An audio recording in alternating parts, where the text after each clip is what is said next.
Hello दोस्तों, स्वागत है आपका स्लीपी क्लासेस के यूट्यूब चैनल पे। आज हम लोग सी सेट की अपनी डेली वीडियो सीरीज को कंटिन्यू करेंगे आगे और एक और रीडिंग कॉम्प्रिहेंशन अनसीन पैसेज की टास्क डिस्कस करेंगे। जैसा कि आप लोग जानते हैं 2023 में भी टोटल 28 पैसेजेस आपसे पूछे गए। 28 पैसेजेस में only 1 question each means total 28 questions. देखा जाए तो नंबर में काफी वेटेज थी कि 28 क्वेश्चंस आरसी के आना, अगर हम सॉल्व कर ले अच्छे से 20 से 22 पैसेजेस भी तो डेफिनेटली हमारा क्वालिफाई करना एग्जाम को तो तय था। लेकिन क्योंकि टाइम कंज्यूमिंग थे कि एक पैराग्राफ के ऊपर एक ही क्वेश्चन था तो पैसेज पढ़ने में टाइम लगता है, उसको इवेल्युएट करके समझने में टाइम लगता है। लेकिन अगर आप डेली बेसिस पे प्रैक्टिस कर रहे हैं तो डेफिनेटली आपके कुछ असम्पशंस क्रिएट हो जाते हैं माइंड में कि ऐसे क्वेश्चंस का आंसर देते टाइम किन मेजर चीजों पे आपको फोकस करना और डेफिनेटली पैसेज तो आपको पूरा पढ़ना है हर एक वर्ड को अंडरलाइन करते हुए। तो चलिए स्टार्ट करते हैं, देखते हैं आज के कॉम्प्रिहेंशन में ऐसा क्या था जिसको इवेल्युएट करते हुए आपने गिवन क्वेश्चन का आंसर करना था। अब दोस्तों देखा जाए तो पैसेज बहुत छोटा है, ठीक है, बट इस पे जो क्वेश्चन आता है वो कई बार ट्रिकी हो सकता है। क्वेश्चन से ज्यादा ट्रिकी हो सकती है उसके आंसर ऑप्शंस, तो आपको किसी सिमिलर दिखने वाले ऑप्शंस में से एक अप्रोप्रिएट ऑप्शन को चूज करना होता है। दोस्तों इस पैसेज के अंदर बात हुई अ बैट्स विंग्स, तो एक बैट की बात हुई, लिखा हुआ है a bat's wings may look like sheets of skin. जैसा आप जानते हैं, जैसे पिक्चर में भी आप देख सकते हैं और आप पर्टिकुलरली जानते होंगे कि बैट की जो विंग्स होती हैं ऑब्वियसली वो शीट्स जैसी दिखती हैं कि पूरी स्किन है उसमें। लेकिन but underneath a bat has the same 5 fingers as an orangutan और अ ह्यूमन। जैसे ऑर्गेटन या ह्यूमन के अंदर 5 फिंगर्स होती हैं तो underneath the bats wings same आपको 5 फिंगर्स मिलती हैं, as well as a wrist connected to the same cluster of wrist bones connected to the same long bones of the arm। जैसा कि आप पर्टिकुलरली देख सकते हैं यहाँ पे सिमिलरिटी दिखाई जा रही है। जैसे आप देखें रिस्ट किस तरह से कनेक्टेड है, किन क्लस्टर बोन्स के थ्रू, आगे लॉन्ग बोन के साथ कनेक्टेड है, बैट की भी और एक ह्यूमन बीइंग की भी, राइट।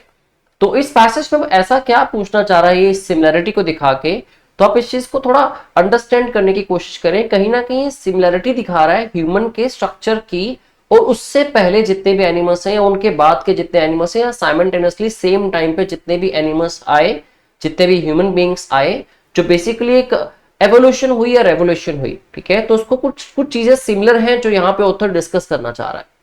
तो आप देखें अगर what can be more curious than, मतलब इससे ज्यादा क्यूरियोसिटी आपके माइंड में क्या रह सकती है ये जानने की, then the hand of a man, एक मैन के हैंड का। दूसरा फॉर्म्ड फॉर ग्रास्पिंग, जो कि फॉर्म किया गया है, बनाया गया है कुछ भी चीज ग्रास्प करने के लिए, एज यू ऑल नो।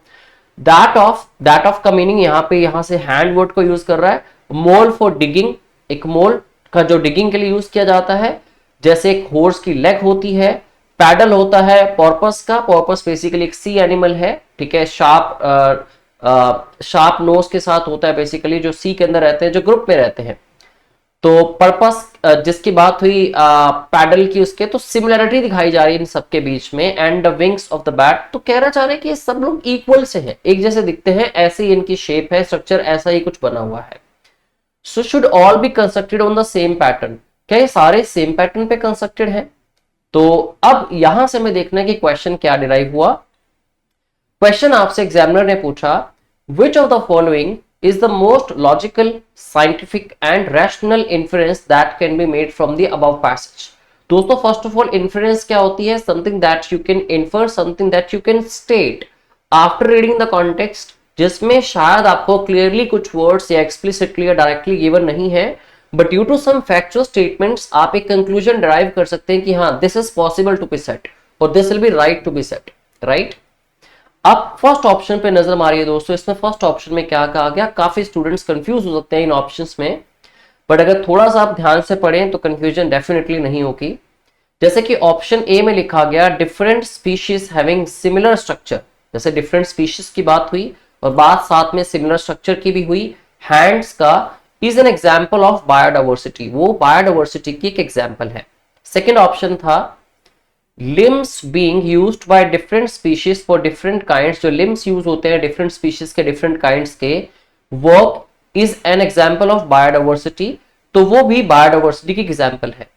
दोस्तों पहली दो ऑप्शंस साफ साफ आप एलिमिनेट कर सकते हैं। इसके पीछे का रीजन क्या है कि यहाँ पे बात हो रही है किस तरह से एवोल्यूशन हुई है, रेवोल्यूशन जब हुई, ठीक है, ह्यूमन बींग्स जनरेट हुए, जैसे कि आप ह्यूमन रेस की बात कर ले, ठीक है, हाउ दे वर डिराइव्ड। अब बायोडाइवर्सिटी वर्ड यहाँ पे लिखना गलत क्यों होगा दोनों ऑप्शन में, because you very well know कि बायोडाइवर्सिटी क्या होती है। बायोडाइवर्सिटी का मतलब है जहां पे different different species, different different animals हैं, प्लांट्स हैं, या फिर माइक्रो ऑर्गेनिजम्स हैं, ह्यूमन बींग्स, ये सब एक जगह पे रहते हुए कैसे बैलेंस को मेंटेन करते हैं, ना कि उसमें किसी की बॉडी स्ट्रक्चर पे बात होती है, राइट। तो बैलेंस मेंटेन करने के लिए जब सब जगह पे एक साथ जो रहते हैं, एनिमल्स, प्लांट्स, बर्ड्स, जो भी हैं, राइट, ह्यूमन बींग्स या फिर माइक्रो ऑर्गेनिजम्स जैसे मैंने कहा, तो बैलेंस मेंटेन करने के लिए जब सबका एक साथ रहना और चीजों को अपने हिसाब से करना, अपने बैलेंस के हिसाब से एक इंट्रिकेट रिलेशनशिप बनाते हुए, तो उसको बायोडाइवर्सिटी कहते हैं, राइट। जिसका इस पूरे कॉन्टेक्स्ट के साथ कोई रिलेशन नहीं है, ना ही कोई वर्ड ऐसा रिलेटेबल था। और अगर मैं बात इन्फ्रेंस की करता हूं तो इन्फर भी आप नहीं कर सकते कि ये बायोडाइवर्सिटी की वजह से ऐसा है। तो माय डियर फ्रेंड्स, ये ऑप्शन ए और बी डायरेक्टली इलिमिनेट हो जाती है। Now proceeding further to option C, man and aforementioned, जो भी इसके साथ बताए गए एनिमल्स हैविंग सिमिलर स्ट्रक्चर, उनका स्ट्रक्चर सेम होना, of limbs is an example of coincidence in evolution. अब वो एवोल्यूशन के अंदर कोइंसिडेंस था एक। अब दोस्तों कोइंसिडेंस की अगर बात करें, पहली बात तो ऐसा कोई वर्ड कभी भी कहीं पे डिस्कस नहीं हुआ कि ये कोइंसिडेंस था या बड़ा ही अनलाइकली था, बट इट हैपेंड समहाउ। अगर आप पैसेज पे नजर मारे तो यहाँ पे कुछ लिखा था, what can be more curious than, right. तो मतलब ये चीज इंटेंशनली क्रिएट हुई और उसका जानना, हमारी क्यूरियोसिटी रखना, उसके लिए वहां बात हुई कि इससे ज्यादा क्यूरियस क्या हो सकता है। प्लस लास्ट टाइम लिखी हुई क्या ये सारे कंस्ट्रक्ट किए गए सेम पैटर्न के ऊपर, that means it was not a coincidence, neither it was mentioned anywhere yet. अगर आप अगली ऑप्शन को एक बार फिर से देख लें, next option says man and aforementioned animals have a shared evolutionary history, कि उनकी कुछ सिमिलर या मिलती जुलती एवोल्यूशनरी हिस्ट्री है। जैसे कि हम बात करें कि मंकीज की बात करें, या फिर जिस तरह से मैन की अगर बात करें, जिस तरह से वो डिराइव हुए, इवॉल्व हुए, तो humans have evolved from apps, ये आपने सबने सुना है। तो एप से इवॉल्व हुए ह्यूमंस, लेकिन बॉडी स्ट्रक्चर आप देखें तो काफी हद तक सिमिलर है। तो ऐसा ये कहना चाह रहा है जैसे बाकी जितनी भी स्पीशीज यहाँ पे डिस्कस हुई, ठीक है, उनका जो बॉडी स्ट्रक्चर है काफी हद तक सिमिलर अगर मैन के, तो वो एवोल्यूशनरी एक एस्पेक्ट था। एवोल्यूशनरी वो क्या था, एक प्रोसेस था। तो इसलिए ऑप्शन आपका सी गलत हो जाता है, क्योंकि किसी तरह का कोइंसिडेंस है ये कहीं भी मेंशन नहीं था, इम्प्लिसिटली और एक्सप्लिसिटली, और डेफिनेटली एक एवोल्यूशनरी हिस्ट्री थी। दोस्तों इसका आंसर सी हो जाएगा, और एवोल्यूशनरी का मतलब डेफिनेटली यही होता है। और क्लैरिटी के लिए I have given you this meaning as well.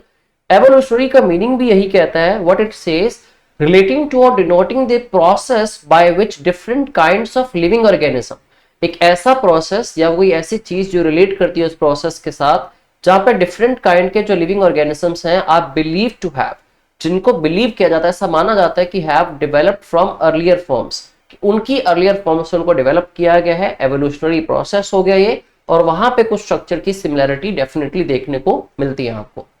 तो दैट इज व्हाई इसका जो आंसर हो जाता है, correct answer, that will be option D. I hope you have well understood कि इसका आंसर ये क्यों होगा, और पहली दो ऑप्शंस डायरेक्टली कैसे इस तरह से आप इलिमिनेट कर सकते थे, because biodiversity has nothing to do with this evolutionary process और the same structure of the body of some species, right. Well दोस्तों, जिस तरह से आपको पता है कि आपको 21 डेज एक्स्ट्रा मिल गए हैं, अब सी सेट की वजह से जिस तरह से हमेशा हमें कुछ ट्रबल्स हुए हैं, इस बार सी सेट की वजह से किस तरह का ट्रबल आपको ना हो आपके एग्जाम के अंदर, इन 21 डेज का आप अलग से बेनिफिट उठाइए।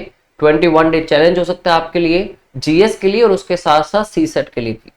जिस तरह से आप जानते हैं कि स्लीपी क्लासेस आपको ऑफर कर रहा है सी सेट का एक क्रैश कोर्स, जिसकी सबसे बड़ी खासियत यह है कि आपको इसमें वीकली लाइव डाउट सेशंस मिलते हैं, जिसमें अपने पूरे वीक के जो भी टॉपिक्स आपने रिकॉर्डिंग से कवर किए हैं, आप मेंटोर्स के साथ, मेरे साथ, विकास दिया सर के साथ लाइव अपने सारे डाउट्स क्वांट, रीजनिंग और इंग्लिश के आरसी के डिस्कस कर सकते हैं। प्लस इसमें आपको अपनी वीडियो रिकॉर्डिंग्स के साथ साथ होमवर्क शीट्स के तौर पे प्रैक्टिस शीट्स, प्रैक्टिस टेस्ट भी मिलते हैं, जिनको आप घर बैठ के प्रैक्टिस कीजिए, उनकी आंसर की, इवन उन आंसर की के ऊपर भी वीडियो सॉल्यूशंस आपको प्रोवाइड किए जाते हैं।